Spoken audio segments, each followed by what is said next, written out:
Good to Yeah, finally good. actually Yeah, meet you. yeah. But so I've got a host of questions Yeah, here for you. yeah. So you know Sweatman, Yeah.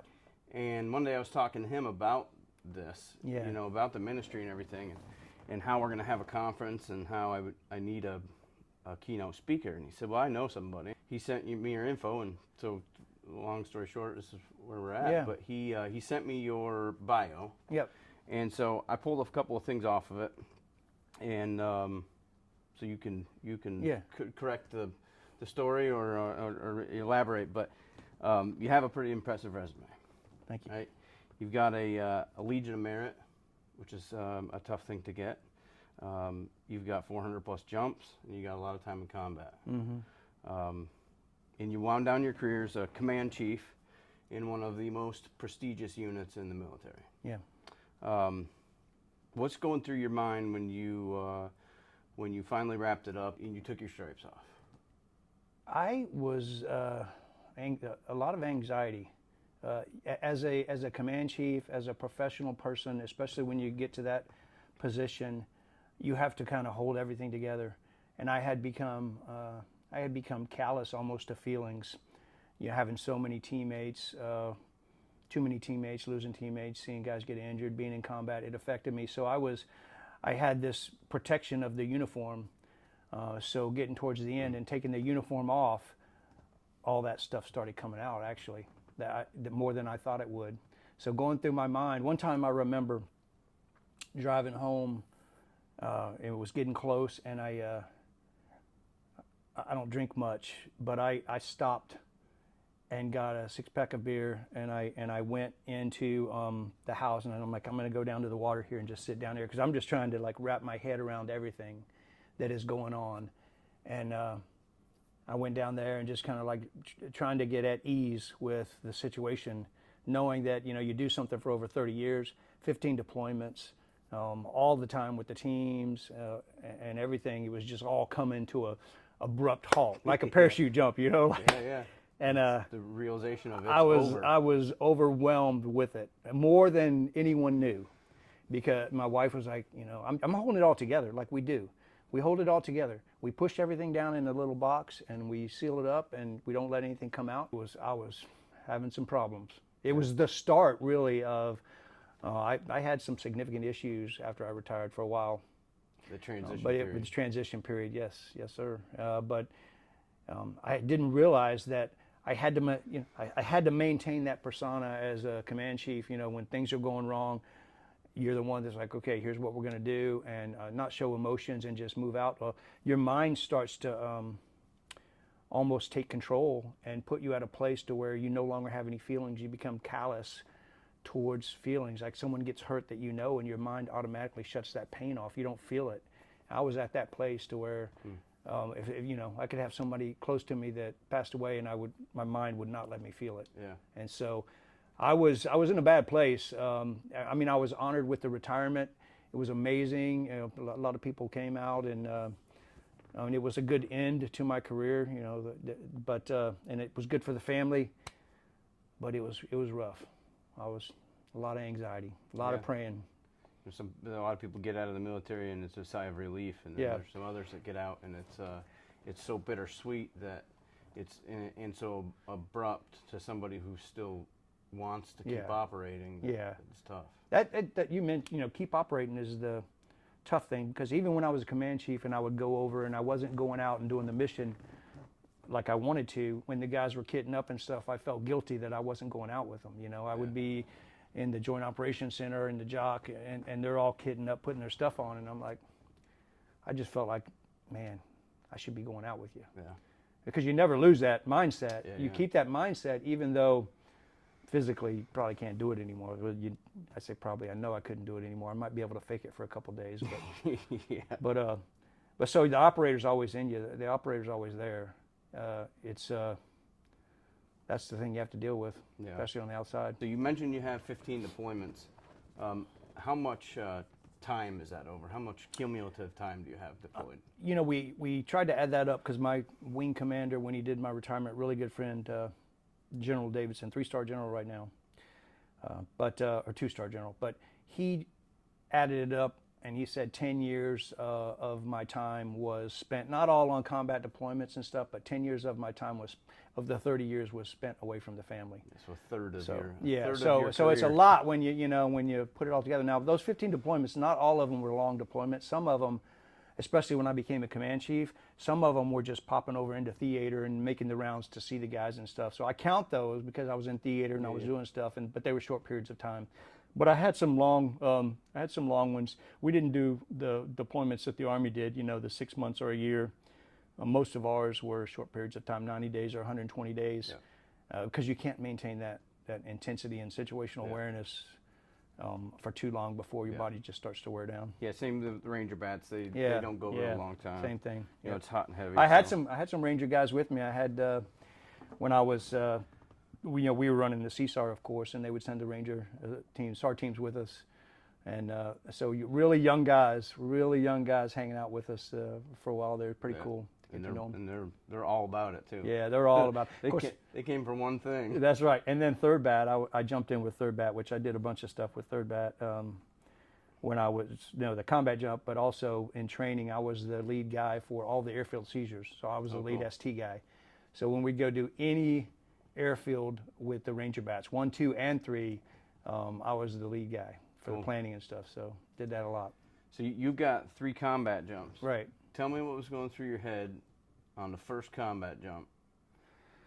Well, we were at a classified location and planning for it, and actually, I'll go to the point to where 9/11 happened, because I think it's important to talk about that. I was actually in Hungary. I was with Special Forces team in Hungary. We were doing an exercise, large exercise. I won't go into detail, but we found out about it. We immediately came back. We were one of the few aircrafts that were allowed to be in the air. Still allowed to fly. Well, at that time they shut the airspace down, but we were allowed to come back in. And we came back in because we were where I was at the command I was at in North Carolina. We knew that we were going real quick. And we did. So we started planning and left a few times and thinking that this is the time we're going. But we didn't. We came back. So when we finally left, we got into country, classified location. I think we got in at the end of September. And then 19 October was the objective Rhino jump with a Ranger Battalion, 200 Rangers. And I think I had 16 special tactics guys that I led in for that. Dry lake bed, jumping into it, or actually that was an airfield with a runway, but we didn't know if we could land aircraft there. We didn't really know too much about it, so we had to go in and survey it and make sure it was good to go. But going through my mind, the night prior, I got the team together, and I had to talk with the team, and it was pretty cool because one of the guys on the team that they had posted in the cafeteria every day when we would go in there. They had posted pictures of 9/11, the buildings going down, and people actually that were jumping out. They had close-ups of people jumping out of the building, and the guy was like, he told me I can't look at it. I can't look at it because it gets me fired up. And I actually that night before when we were talking about it, I said, hey, I want you to look at it because I want you to remember. I want all of us to remember what they did to us. This is what they did to us, and they sucker punched us. It's not going to be allowed to happen anymore. We're not going to allow it to happen. So I didn't want it to be like a vengeful thing, but I wanted the folks on the team, the people on the team, to realize what we were going to do was important, because it was really the first time that that many boots on the ground in Afghanistan. We had some guys that had gone in, like onesies and twosies, Northern Alliance. We got Bart Decker. Bart Decker's on with the horses, and going in, the horse soldiers. And we got Calvin Markham. And so a few guys were in early. But as far as like mass boots on the ground, that was the first thing. So we knew it was going to be important to show America and show Afghanistan that, hey, like, we can get to you. There's nowhere you can hide. Yeah. But also start to get the pride up of the country, and everybody getting behind what's going on. So going through my mind on the plane, actually, when we loaded up, they put as many Rangers, the deal, they put as many Rangers on that plane. That C-130 was packed. All the seats were out. I had a Ranger next to me that had a Carl Gustav. The little guy, was it was so uncomfortable. Like we're just packed and crushed on top of each other. It was a 3-hour and 50-minute flight for us to jump into Objective Rhino. And I remember, I'm like, I don't care how many enemy are on the ground. I want to get out of this aircraft because it is so uncomfortable right now. But the good thing I remember about the whole my situation, my faith, is that as I was on that plane, and of course we all had to write the letters you're familiar with. You write the letters to your family, give them to your commander or first sergeant or whatever. But I wrote a letter out to my family, and like the very first part of my letter was, if anything happens to me, I don't want you to worry because I'm in heaven. Like I know that my salvation is secure, you know, and so don't worry about me. But the just the feeling of that on the plane allowed me to focus on what I needed to do on the ground and not be worried about that. And so God gave me such a peace during that whole 3.5 hours. You know, I really wasn't worried. You know, I wasn't afraid to die. I wanted to focus on the mission, and I knew that you know, if something happened to me, that I would be face to face with Jesus. And to live is Christ, to die is gain. Yeah, Paul said that. Yep. Crazy. You take somebody who was somebody like Paul. This is independent from all of this. Yeah. A good conversation. I love Paul. Somebody.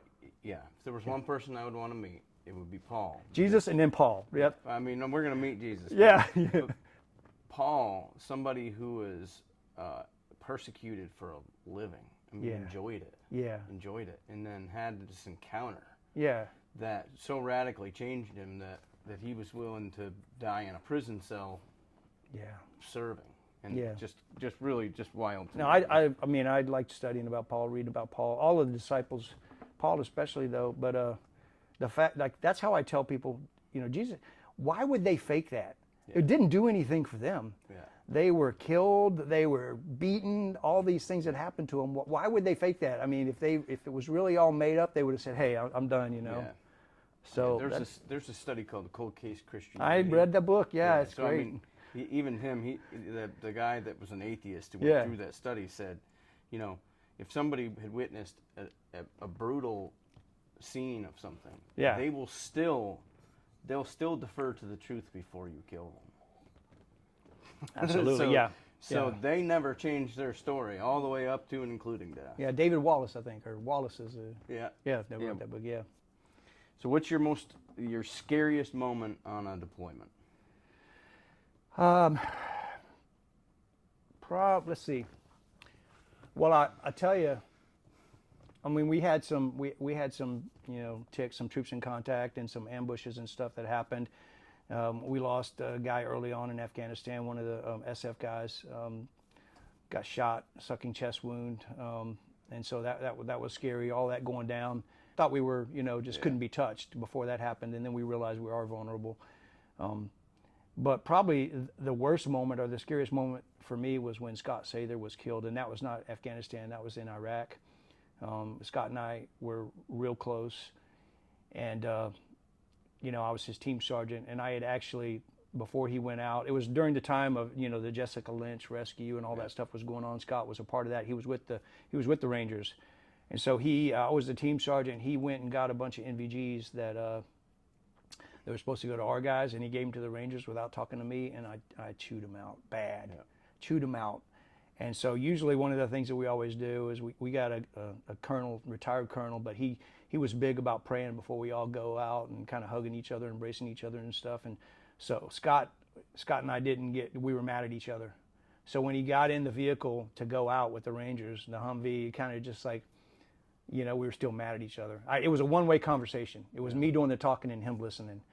And then he just kind of nodded at me, and I nodded at him, but I didn't get to embrace him and say, "Hey, man, be safe" and stuff.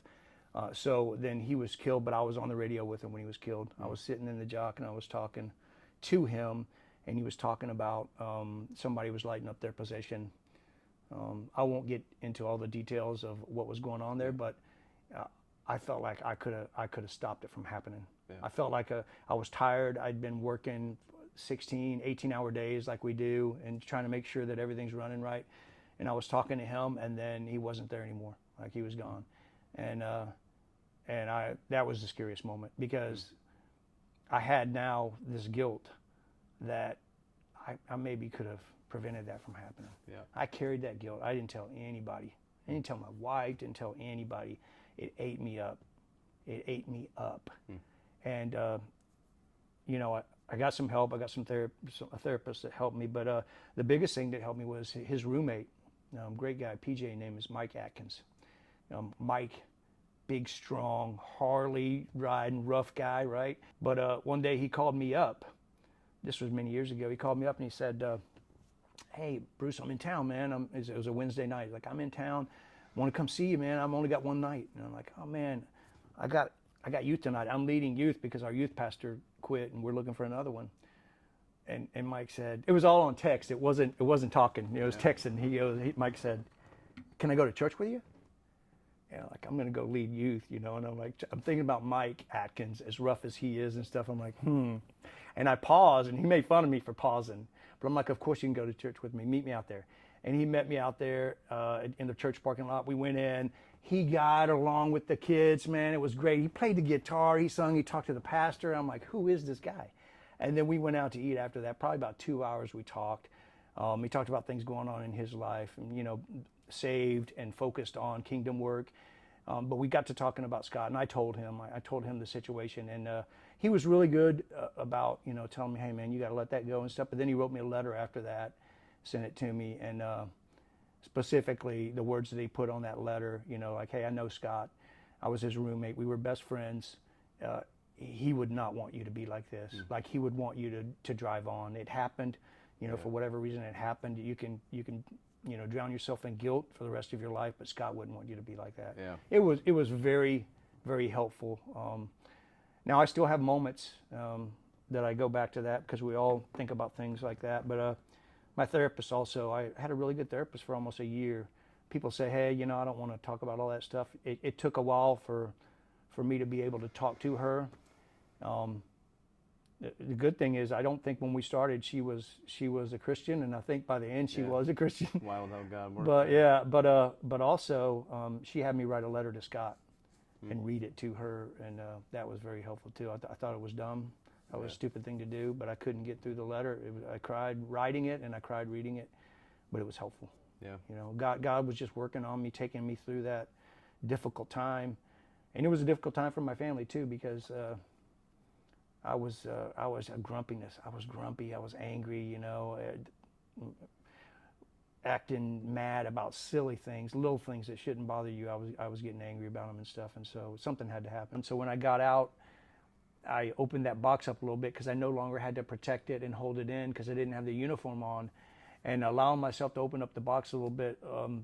Some things came out that were good, but a lot of anger and emotions came out that it hurt my relationship with my wife, and it wasn't good for my kids as well. And so I just felt like I was just grumpy and angry and mad about just little things. Like, you know, somebody cuts me off, like, you know, getting angry at them, like, what am I doing? Like, I got no place to be. Yeah. But why am I getting all upset about this? And it was all those things. I wasn't focused on the Lord. I was focused on my pain.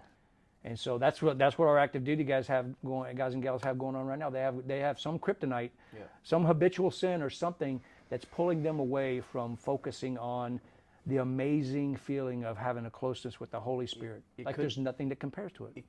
It could also be that their sphere of influence that they have doesn't have a good place for them to go where they feel accepted too. Yeah, that's right. And so that's where Freedom at a Price we want to change that. Yeah. We want to provide a place that's obviously we're starting in Fayetteville, which is, God don't make mistakes, right? Yeah, God doesn't make mistakes. Never. So for a ministry like this to be born at the epicenter of military. Yeah.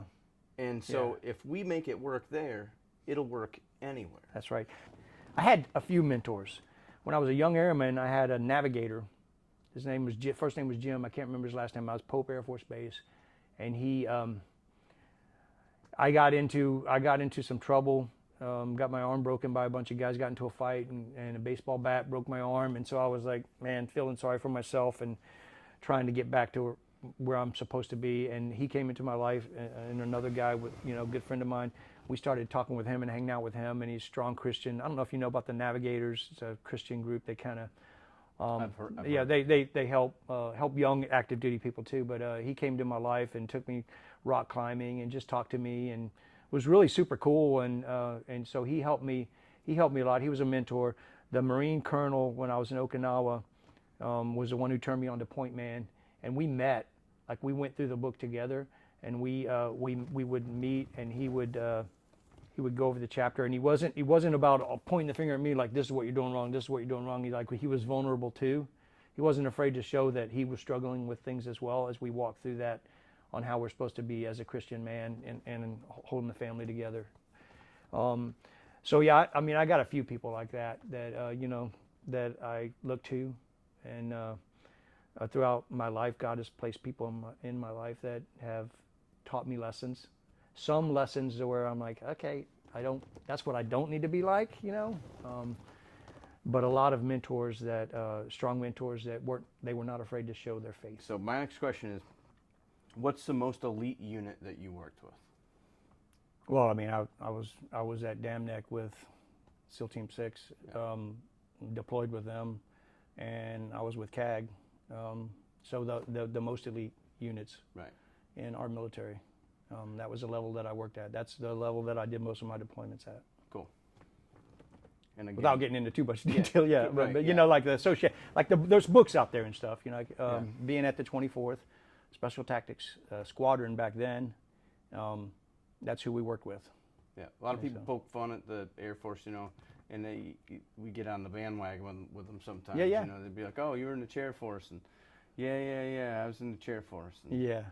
And then I was installing a countertop the other day, and a guy said, "Who did you serve with?" And I said, "I was in the Air Force," and he laughed. And I said, "What's so funny?" And he said, "Nothing. You guys are great. You brought me all over the place." And I said, "I didn't bring you anywhere." Yeah, that's right.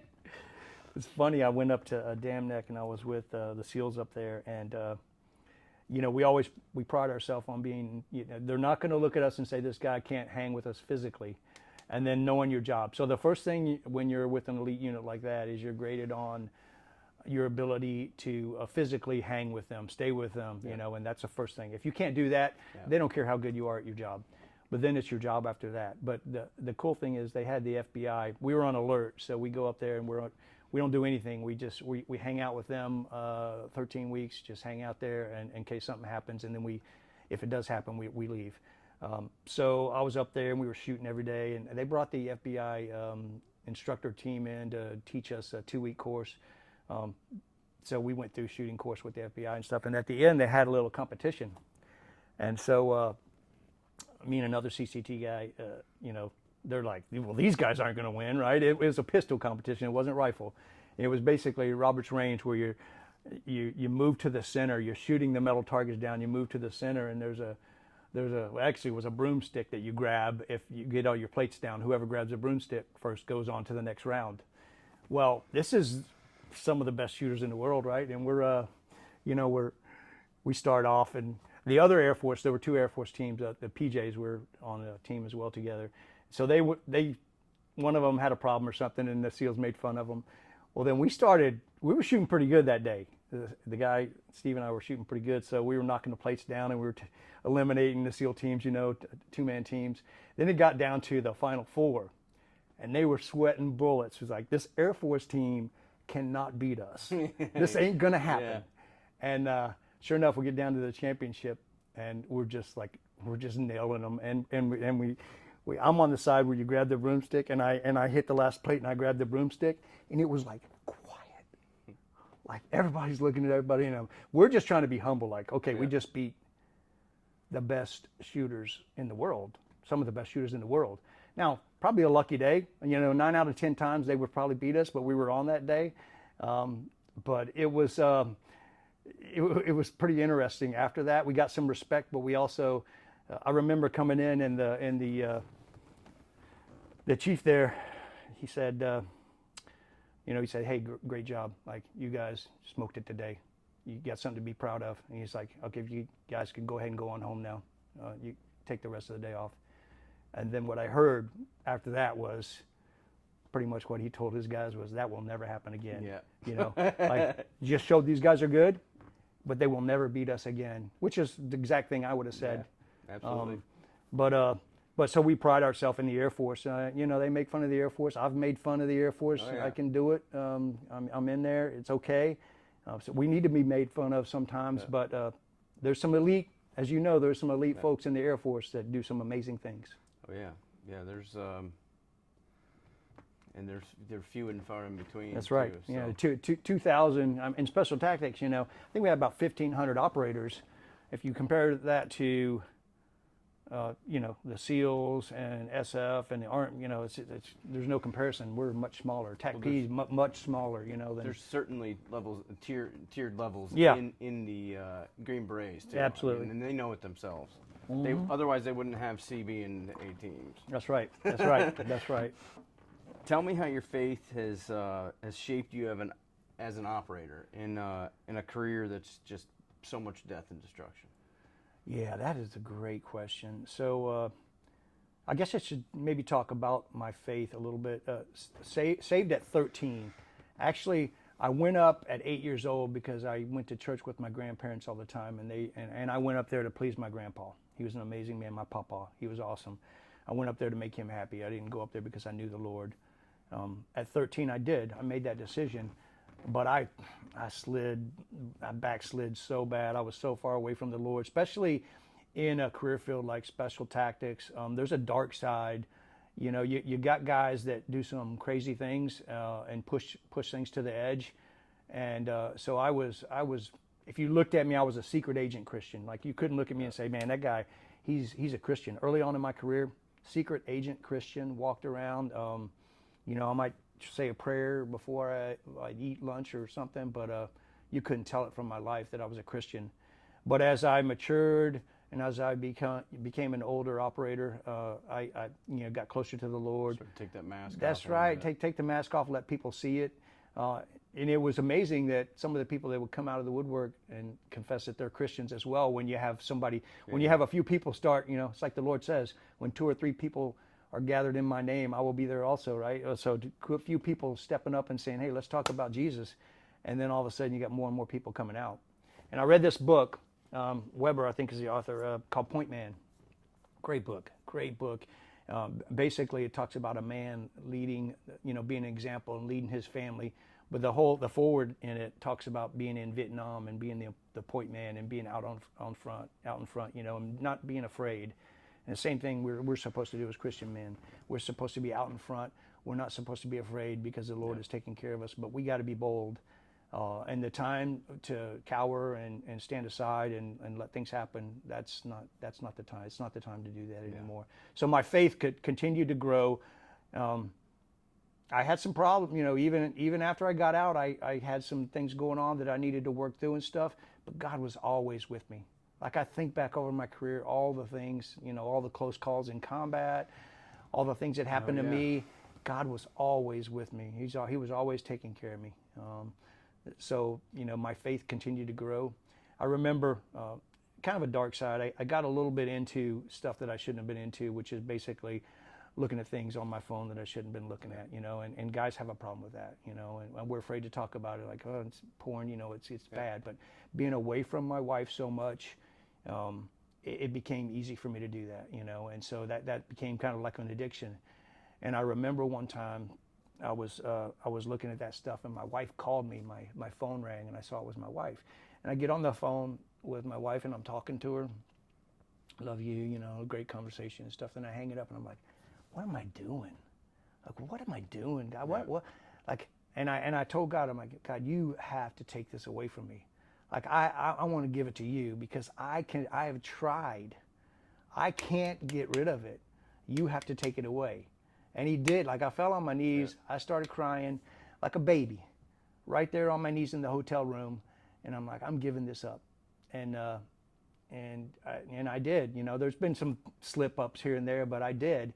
And God walked me through that. I made it that day. I said, hey, that night I said, I didn't hear his voice say, get into my word, but basically that's what he told me. I just like, get into my word, read my word. And I had never read the Bible from beginning to end. And I made a commitment to read the Bible from beginning to end, and I did. I went all the way through it. Yep. And there were days, and I was reading, and I'm like, God, I don't feel like I'm getting anything. I don't even understand what this is saying. But He's like, keep reading. Yeah. And I did. I finished that Bible towards the end of the year. It was right day before my birthday. December 30th is my birthday, and I was like, what do I do now, God? And He's like, study my word. Now go do kingdom work. Yeah, start over, but now study it. And you read it. Now study it and go out there and do kingdom work.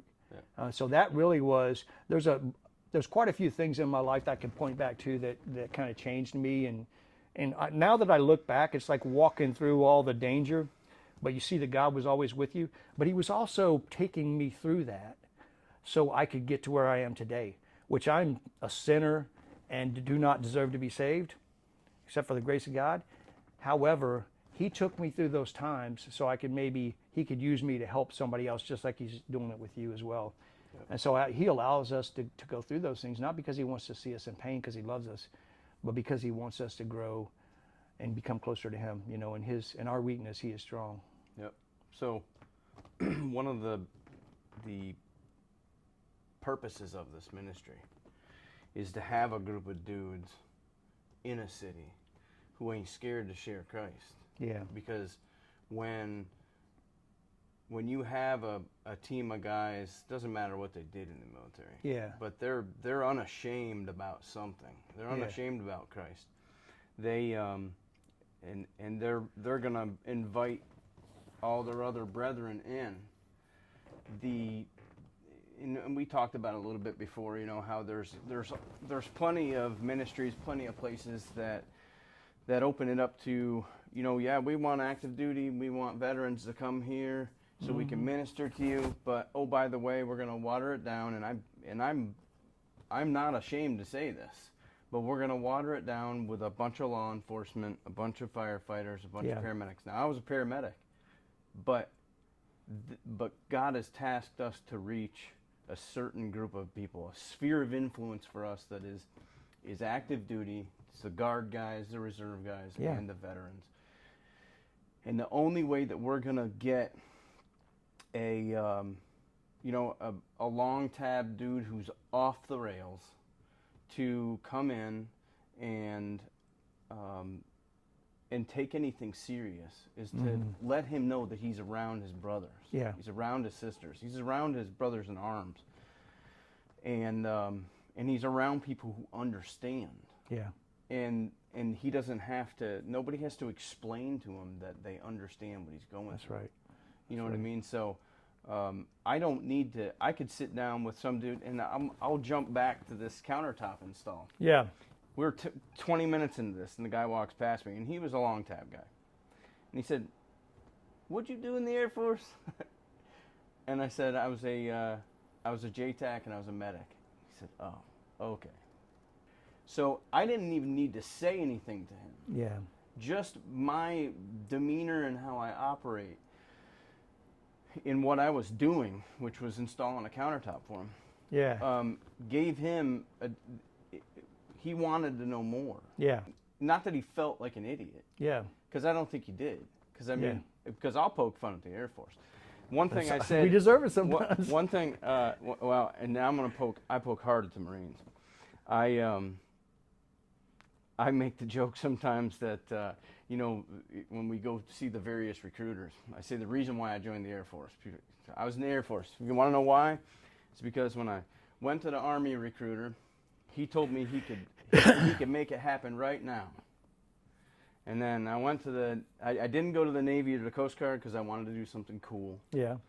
And the Marine recruiter told me I knew too many letters of the alphabet.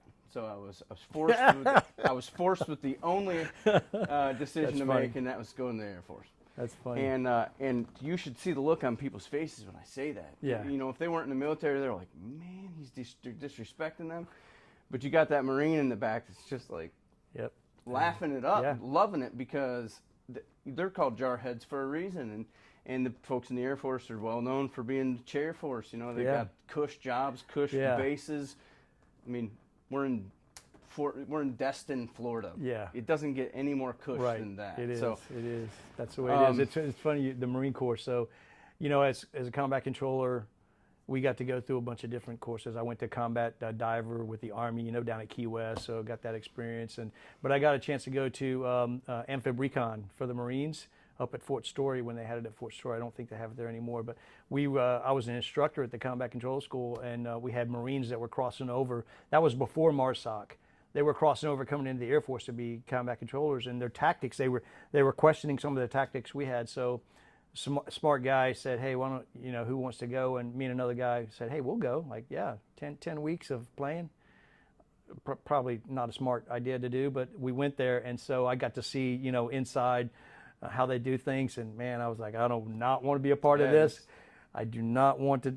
I'm glad that I didn't go in the Marine Corps. It was absolutely crazy. But one of the things that I'm kind of proud of, not to brag, but my boss sent me a keychain that played the Air Force song, because they had three PT tests, and me and this Marine were like tying, like we're back, like he beat me. I beat him the first time on the 3-mile run. Maxed out the PT test, and then he beat me the second time. So the third time, in the mail, I got a Air Force keychain. You push it and it plays the Air Force song. And he said, man, you need to run with this, cross the line first, and then hit it. It's like 5:30 in the morning, and I'm running, and we're back and forth, and I beat him. Like I take the lead, and I beat him. Came in, great time, hit that thing. All the instructors, all the amphib recon instructors just went off on me, but they also loved it. They also absolutely loved it. Yeah, and I owed a bunch of 8-count push-ups and stuff in between breaks, but it was all worth it. Yeah.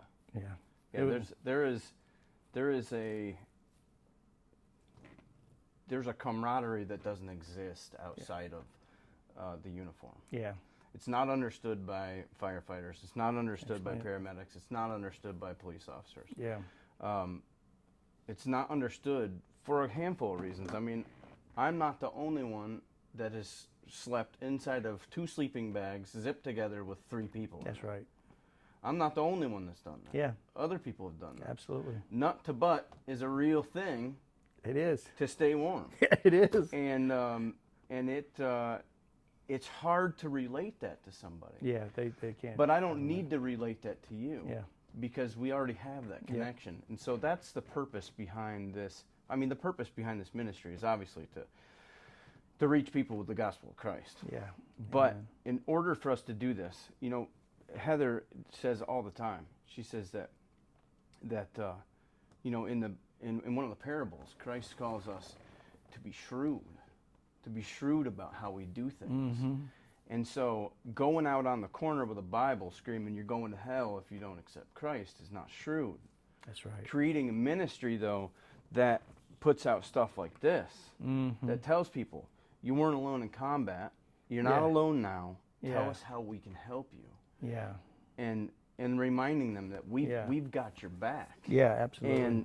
And pointing them to Christ in a shrewd way, by using the brotherhood, by using the camaraderie, by using a conference in November that military dudes can come there. Yeah. They can take that mask off, right? They can take off whatever it is that they're hiding from the world, because they know they're around their brothers and sisters. And they all are hiding something.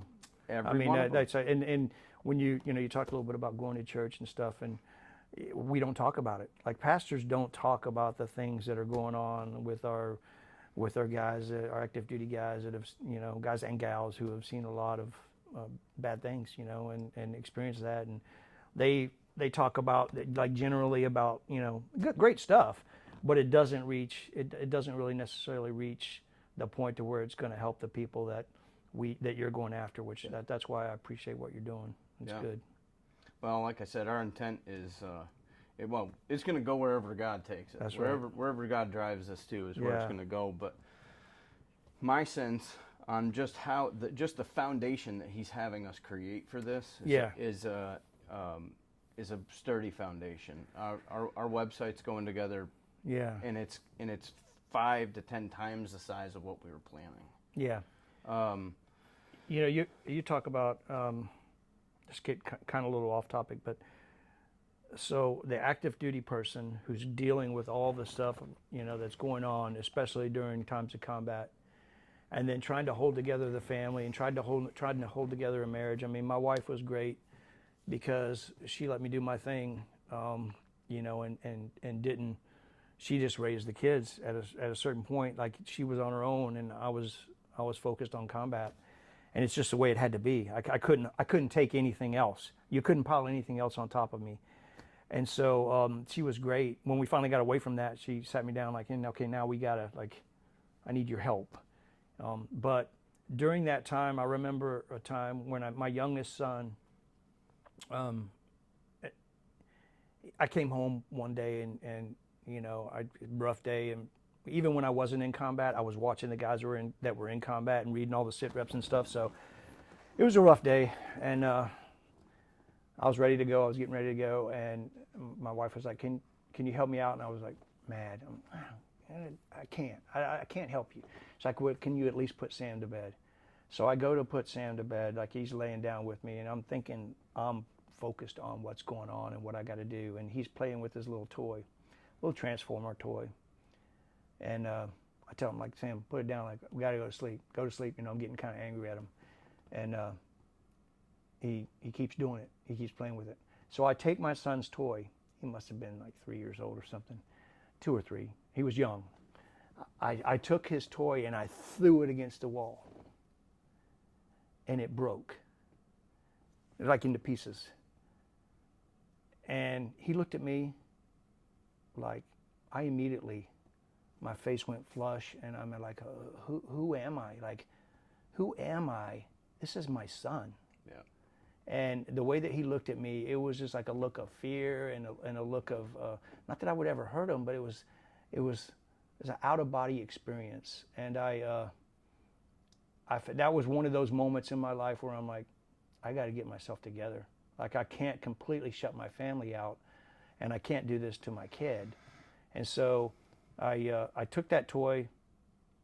I apologized to him. I put that toy in a plastic bag. I had a Jeep at the time. I put it in my console. And so when I was driving around and I was having a rough day, especially when I was going home, I would open it up and I'd just look at the toy, and I'm like, I get my mind right, because it's about my family now. I need to be there for my family.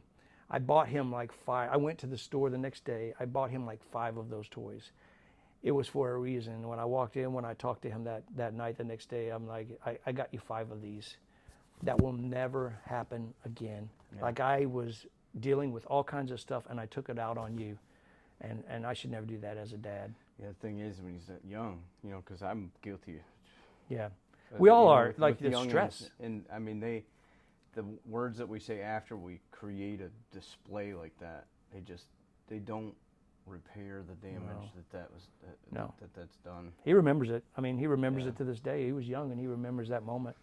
Yeah. I try to apologize for all those moments like that in my kids, my boys. I got 3 boys, and I try to apologize for those moments. The oldest one time, I was apologizing to him for not always being there, and he was like, "Dad, you were right where God needed you to be," and I'm like, "Well, that's the best thing you could ever say to me." Yeah. That was awesome. If you had anything to say to a veteran or a guy that's in the Guard or in the Reserve or active duty right now, whether they're a special operator or they're an office worker, if you had anything to say to them, what would it be? It would be, you need to give your life to Christ. I mean, obviously that's what this is about, but I've tried all the other things. I've tried to heal myself many different ways, from PTSD and all the things that I saw in combat. Everyone has struggles and things that they go through, and they try different things, whether it's some type of an addiction or something, but it's only Christ. Like, the only way you can get through these things is through Christ. The missed opportunities to be bold. What if he shows me that? I get a glimpse of that. That I don't like that feeling. We've had lots of conversations about that in small group. In the one small group that we have, there's a couple other military guys in there, and we've had conversations about that. Yeah. That I don't think God's going to judge you based off all the bad things that you do, but I think that He might actually say, "Good job, and you're welcome in." But let me show you what your original blueprint was for you that I designed. What if he shows you a glimpse of who you could have been? That perfect blueprint that I designed. Amen. That you went and changed without my authority. But I love you anyway, and welcome to heaven. Yeah. So, I mean, because it's going to be a glorious time. Like, we're not going to care about anything. There's no crying or anything in heaven. But I think maybe we get a glimpse of that, and that scares me. There's a strong atheist. I can't remember his name. He's a comedian. William something. I'll look it up and give it to you. But he said one time, if you're a Christian and you truly believe in salvation, how much do you have to hate? How much do you have to hate someone to not tell them about Christ and what they need to do to be saved? You must really hate somebody if you won't do that. I think about that sometimes. I'm like, man, like how many opportunities have I missed? So I guess from the original question, what would you tell people? I would like, get salvation, get into God's Word. Like if you're close to Him, He'll be close to you. He's always there, but you'll feel the presence of the Holy Spirit when you're in His Word. And then you feel the boldness to go out and talk to people and not be afraid to talk to people. Yeah. When you have those little things like that Satan, the devil, comes after you, like he walks around like a lion setting snares for us. There's a lion of Judah, and then there's a devil as a lion setting snares for us to catch us. And he tries to take us off what we're supposed to be doing for the kingdom. And he'll do everything that he can to do that. Yeah. And if you're in God's Word and you're focused on what God has for you and you feel that Holy Spirit, which is an amazing feeling, nothing can compare to it, then you're right where God needs you to be. So just stay in His Word and realize that you have a mission for the time that we have left, which who knows how long it's going to be. It could be very short. Yeah. But I want to see the people that I love, and I want to see people that I see walking down the street that I don't even know. Yeah. I want to see them in heaven. Because, man, the alternative is really bad. And a guy told me one time, he's like, hey, he said, I don't believe in God. It's great that you're a nice person and stuff, but I don't believe in God. I'm an atheist. And I'm like, okay. So, and I didn't think of this myself. I heard it somewhere. But so if I'm right, wow. If I'm right and you're wrong, that God does exist and you go to hell and I go to heaven, wow. Man, that's tough for you. If you're right and I'm wrong, well, I just die and I don't go anywhere. But people look at me and say, "Man, what a good person that guy was, and he lived a good life. He took care of people. He tried to be a good person." I'd rather have it both ways, either way. But I know with every fiber of my body that I'm right. You talked about Paul earlier. He had the thorn in his side, which we don't know what that is. I mean, people think. They talk about all kinds of different things, but he asked God to remove that thorn. Like he's like, remove this so I can be more effective speaking to the people. And God said, no, it's sufficient for you. Like I need that to be there. Because Paul, when you read through the New Testament, he wrote half of the New Testament, and like I don't see too many faults in Paul. Like he's the one, like the other disciples, Peter denied Christ. They all, at one time or another, they slipped. But Paul was the one who was kind of correcting the disciples after Jesus died and came back and, left them for a while. But Paul, there wasn't too many things in there to where he messed up. He picked himself apart quite a bit. Yeah, he did. But I think that was good because the humility is what made him so strong as a Christian, because whatever that thorn was, he didn't start thinking that he was the one that was doing all this.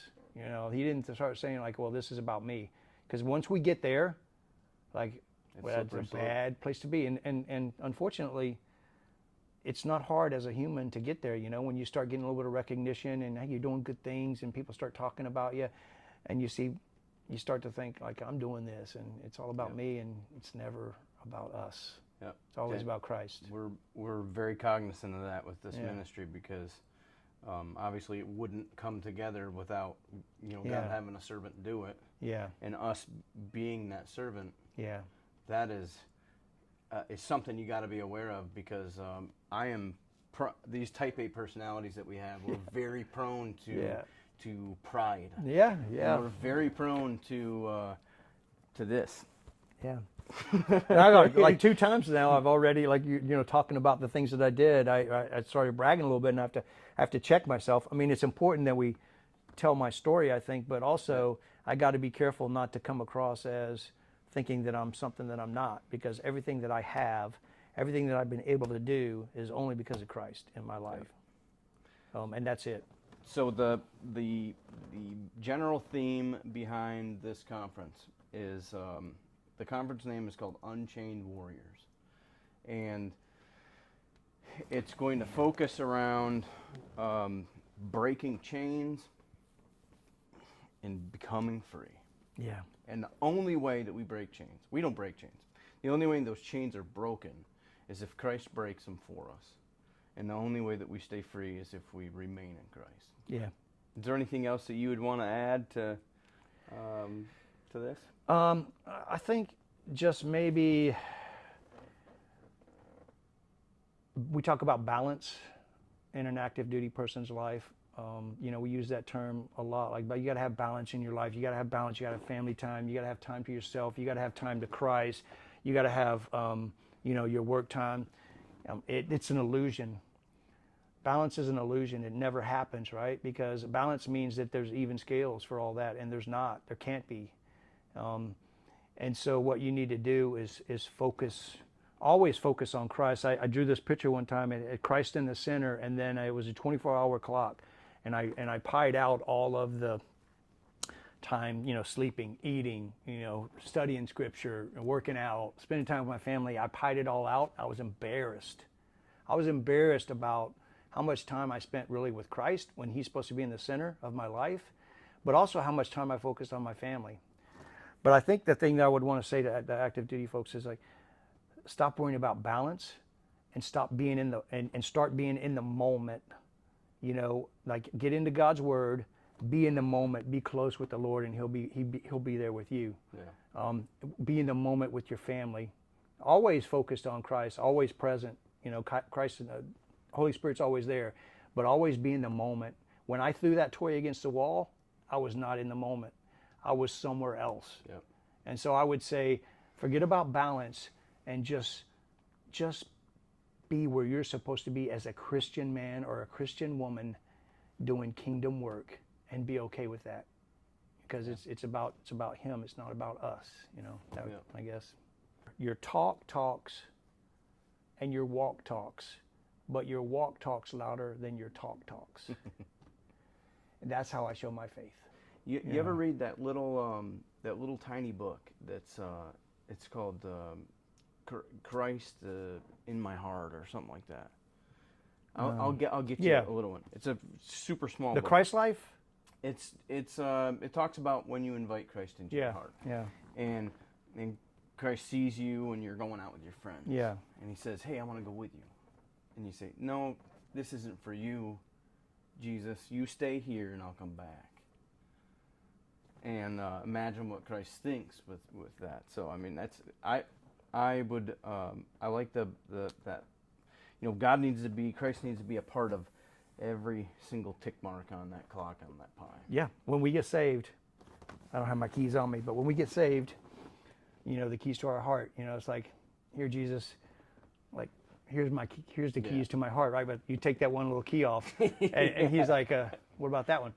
Well, I don't want you to have this one yet. That's still a little dark place in my heart that I don't want you to go to. Yeah. We don't give Him all the keys. Yep. And are you really giving it all to me? You're holding it back. And as Christians, we do that.